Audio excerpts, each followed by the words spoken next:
అంతా ఊహించినట్లుగానే అయ్యింది. Power star Pawan Kalyan హీరోగా నటించిన హరిహర వీరమల్లు విడుదల వాయిదా వేస్తున్నామని అఫీషియల్ గానే ప్రకటించారు మేకర్స్.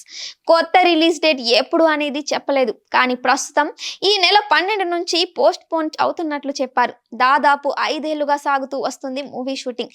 చివరికి గత నెలలోనే ముగిసిపోయిందని, తన పోర్షన్ మొత్తం కంప్లీట్ చేశాడు పవన్ కళ్యాణ్. అయితే ఆ పోర్షన్ కు సంబంధించి విఎఫ్ఎక్స్ వర్క్స్ కంప్లీట్ కాలేదు అనే కారణంతో వాయిదా వేశారు. నిజానికి హరిహర వీరమల్లు వాయిదాకు సరైన బిజినెస్ కాకపోవడం అనేదే వినిపిస్తున్న టాక్. ఈ మధ్య నిర్మాత ఏఎం రత్నం ఇచ్చిన ఇంటర్వ్యూలో కూడా ఈ విషయాన్ని ఇండైరెక్ట్ గా చెప్పుకొచ్చారు. కానీ కంటెంట్ పరంగా బెటర్ ఇంపాక్ట్ కోసమే వాయిదా వేస్తున్నామని ఇప్పుడు చెబుతున్నారు. నిజానికి బయర్స్ లేని కారణంగానే ఇప్పటి వరకు ట్రైలర్ కూడా కట్ చేయలేదు.